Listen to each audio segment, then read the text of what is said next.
and maybe look at even withdrawing the incentives. They have not named Infosys particularly, and you know why? The issue is also about Foxconn. There are several other companies who are under, as it were, the kernel of the story, as it were. But I'm saying Infosys because that is so kind of important to Karnataka and to the country and to the world in general. So, are you satisfied with the response that you got from industries ministers and also Priyank Kharge ji? Again, I go back to an initiative taken during Honorable B.S. Yediyurappa's time when he was the chief minister, which was to come up with the new industrial policy 2020 to 2025, which I know it's, there have been some additions and not so much progress on that front. But I think it'll be great to have this included in larger policy matters. And you spoke about how there was reservation specifically for localites. I think that needs to be taken with a lot of seriousness and with strict measures. Okay, Bhaskar, I So want a to. stronger response, a stronger response, a policy-oriented response, as well as a response that was a lot more than, something castles in the air would have been appreciated. All right, Surabhi. Bhaskar, I want to ask you, Bhaskar, that, do you think there are two points or two aspects to this story? One is, of course, that, it is mandatory under the law, I mean, the industrial law, like Surabhi said, that you have to provide for jobs when the government acquires land and then goes further, whether it is to a public sector or a private sector. There are certain rules in place, which, about compensation of land, also also about consent from 80%, so on and so forth. But the other side of the story is jobs for Kannadigas. Is it about vocal for local? Is that an aspect that every government in Karnataka, and particularly now with the Kannadiga pride really flying high, we've seen in the recent times with the signboards, the controversy that it created with activists, hitting the ground and actually vandalizing property. Do you think there are two aspects to this story, Bhaskar, and how seriously should this be taken? Yes, this is a very good subject that you have picked. The first thing is, in the context of Infosys, I had to add 2 points to Surabhi's. So one is there are fault lines in the government policies and approaches to getting investment towards to North Karnataka, number one. Number two, private sector is basically driven by market-driven this thing. So the role of government is restricted. So the question you raised about this, giving employment to Kannadigas and making it mandatory in all the kind of 70% jobs, I think it is a bit of unconstitutional because I'm not a legal expert, number one. See, if you take the particular case, I'll just add 2 points. Infosys has a Mangalore campus, which is vibrant, which is working. They have people there. They are working. The software development, testing, various other activities going on. Now, the question is why this Hubli campus is not working. It's a bit difficult to decipher because Infosys is a very well-governed company. It is not a very small company or a startup or whatever. And their corporate governance, adhering to public law are very strict and very good in that sense. I'm really puzzled why Infosys has not utilized this particular land and building to attract and not only the talent to start the work in Hubli campus. There could be 2 reasons, as I mentioned initially. We see what happens North Karnataka because of the inclement weather, very heat and various other aspects. People may not like to go and work there. Okay. Number one. Number two, the other instance which I would like to quote here, for instance, ArcelorMittal. So they got land in 2010, but finally now we are in 24. 14 years down the line, ArcelorMittal has not started even their steel factory. So this is not the case of one company. That's the case in Bellad. I think there is a fault line, as I mentioned, with the approach that the Karnataka government has, this irrespective of the party lines. Because when you offer land and various facilities to these companies, It's a 50-50. The government has to do something, giving land, water, whatever. Then, of course, companies have to reciprocate and start their work and building their property and building factories and whatever.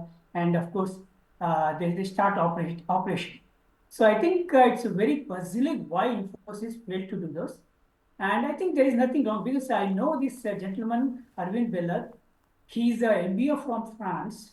He's not a ordinary person. He knows industries, he knows business, but why he raised, that's also should be looked into. If industry Infosys has failed, or probably failed, if they have reason, of course we don't know. Yeah. So, but we have to look into it. Yeah, absolutely. Very well said, Bhaskar. I mean, Bhaskar Hegde, my colleague, puts it very well. He says, we have to look into why Infosys, a company which is known to be very thorough and walking the talk, has done this. Is it the inclement weather? But on the other hand, he also says Arvind Bellad is somebody who will not shoot his mouth off. Dhananjay, tell for the benefit of the viewers, what is the rule? Because see, as one understood it, it is also about Kannadigas, and you have to give 70% of jobs in D category. So, is it about local? Is it about giving jobs? What is it? Because like you must have read the story that they've got land, Infosys particularly has got lands. It was supposed to be 1.5 crores, they got it at 35 lakhs, and after that there is an allegation from Arvind Bellad who says there is only gardening and landscaping there. Nothing really has come up. There is no provision of jobs for those who may have lost their land. Dhananjay, over to you to explain this for us. Well, you have an MLA making an allegation, and we have to assume for the purpose of this discussion that there is some truth to it. We are only assuming. Yeah. And at the very beginning, you did say that you had sent out invitation to a spokesperson for Infosys also to participate. And it would have been nice had they participated, because in the absence of their participation, they give us no option but to assume that this allegation has some truth to it. And because it's a matter of public interest, and this will be debated therefore. So Infosys is a is a private person. It's not a public, body to start with. And all of these lands apparently were acquired from private persons who were citizens of this country.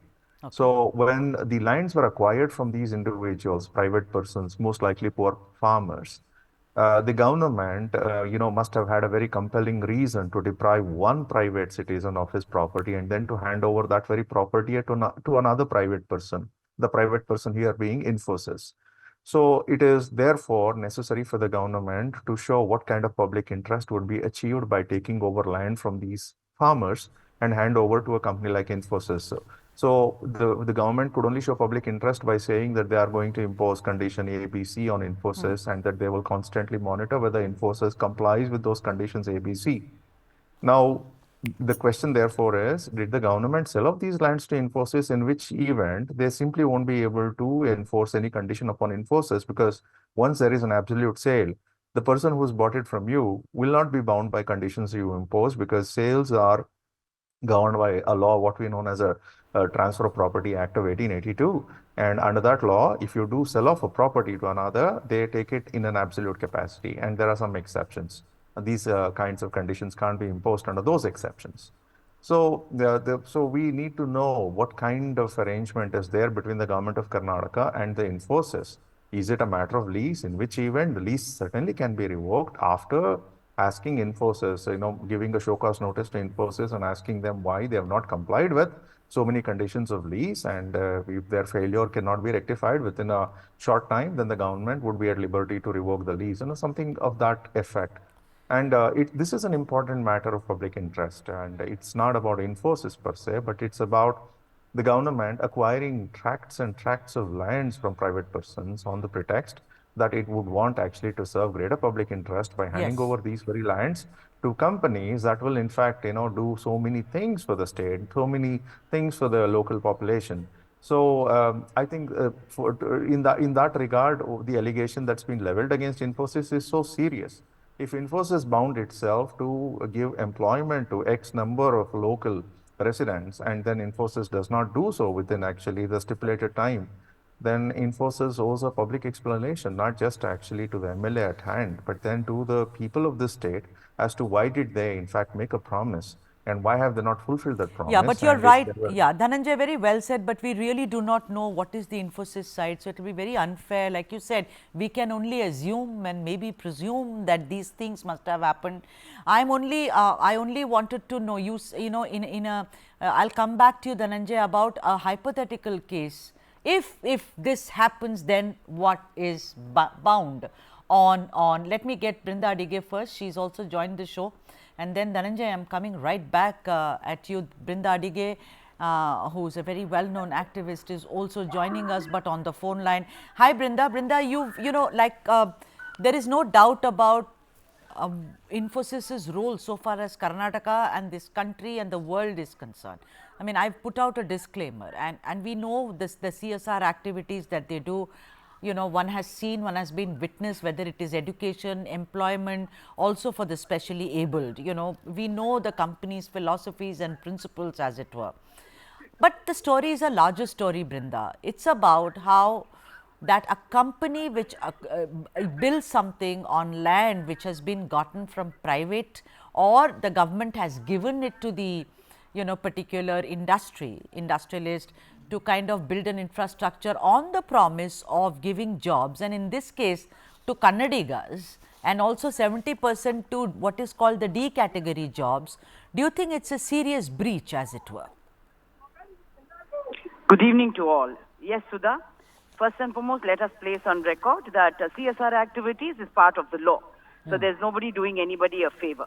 After that, we want to come to this issue of lands that are being given, not just to Infosys, but several other companies have also acquired similar lands in the name of giving jobs to the locals first and to the most needy, whichever category that might be as stipulated by the government.